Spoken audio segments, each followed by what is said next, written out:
Hi, I'm Lozamin. The world got variety of extremely infectious diseases such as Spanish flu killed 40 to 50 million people and the bubonic plague is killed around 200 million people, but outbreaks are not frequent.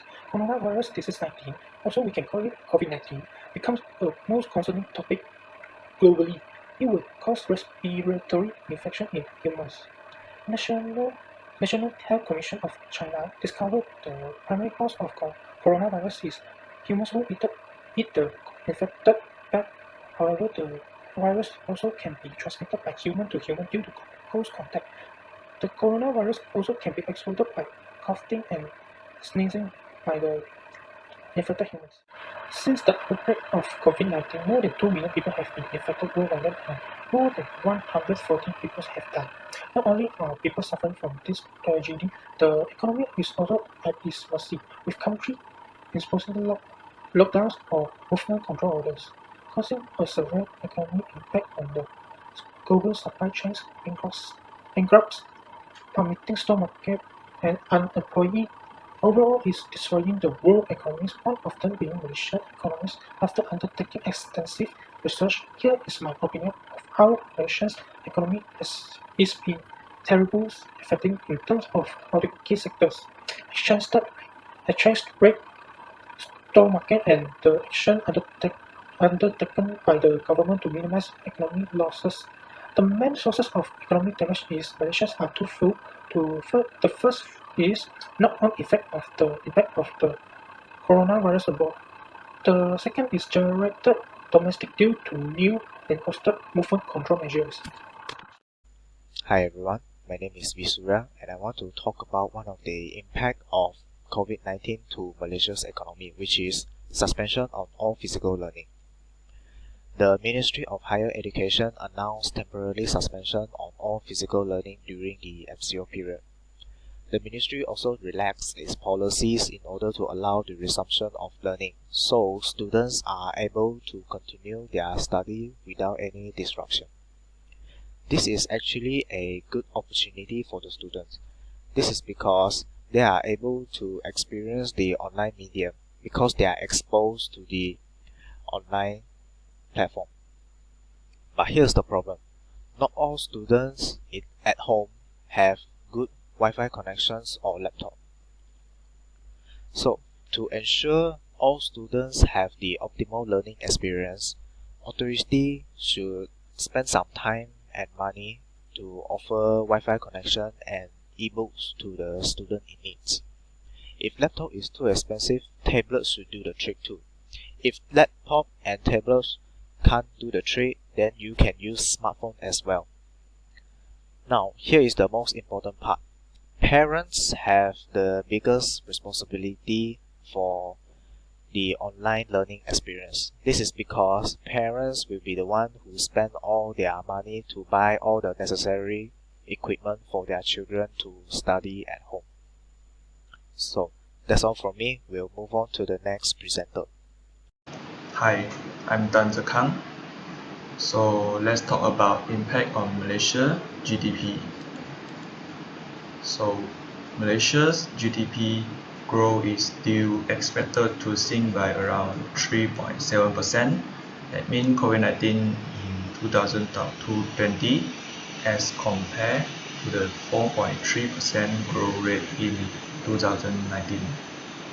Overall, the COVID-19 pandemic that hit the world has affected the Malaysian economy.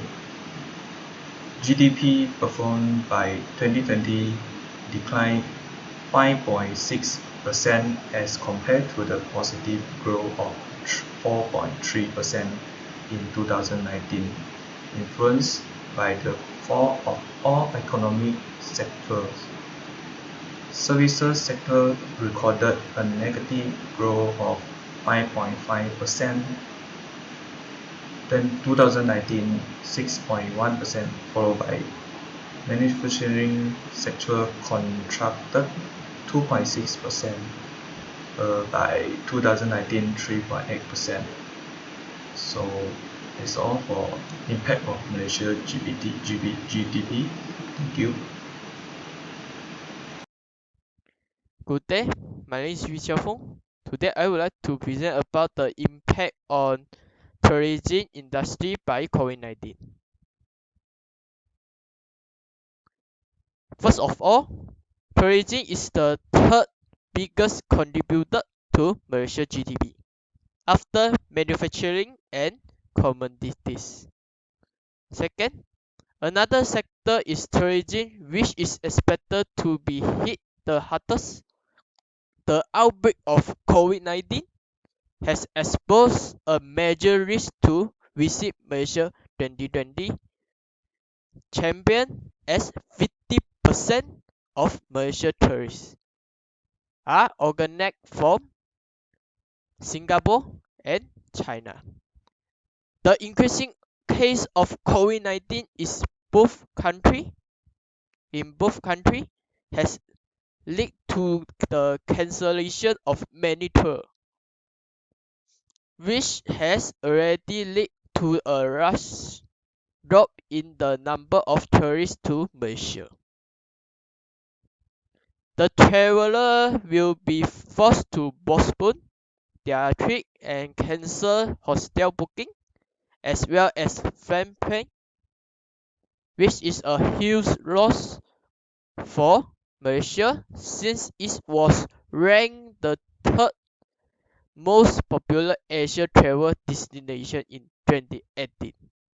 And last, therefore, this will lower the gross domestic product (GDP) as fewer goods and services can be product in the country.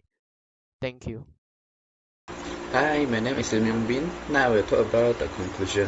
Overall, the effects of COVID-19 have had a devastating effect on the economy of Malaysia, with an unimaginable amount of damage to the country and globally. But the economy will eventually recover with Malaysia's economic growth, thankfully being expected to bounce back in 2021 by 4.5%.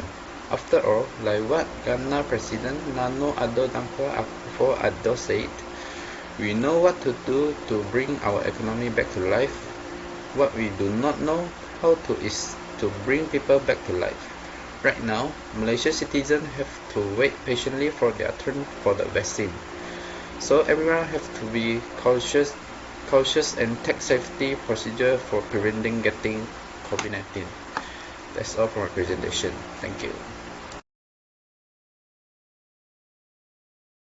Now for the Q&A session, I would like to ask Dr. KHANG why COVID-19 will make GDP rate drop in Malaysia. So thanks for VSURYA asking the question. So why GDP drop? For the instance, is during the first MCO, which ran from March 18 to May 3, 2020, Malaysia lost about 2.4 billion Malaysian ringgit. Daily during MCO 2.0 from Jan 13 to February 18, 2021, it was estimated to cost the country 300 million Malaysian ringgit to 400 million a day. So that's how Malaysia impact GDP Malaysia drop. Thank you. Thank you for asking me the questions. Ways to prevent Malaysia's economic crash? My answer is government usually respond to recessions by adopting expansionary macroeconomic policies such as increasing money supply or increasing government spending and decreasing taxations. Now I will ask Chalfong how tourism affects Malaysia economy. Thank you, Zheming. Now I will answer about how tourism affect Malaysia economy. Tourism is the second largest source income of foreign exchange. Tourism play an important role for Malaysia. Tourism industry effect positively on the economy. Besides it, can increase in foreign exchange earning, would help promote new investment in the country, and it can increase the employment opportunity as well. In 1999, Malaysia tourism sport had come out one champion called Malaysia Asia. Its success to bring in over 7.9 million of tourists in Malaysia and received around RM 20.3 billion revenue, and the revenue and tourist arrival number are keeping increasing year by year. Thank you. Now I would like to ask Yongbin about the benefit from COVID-19. Hi, my name is Bin. Now I will answer Chalfong's question. What is the benefit from COVID-19?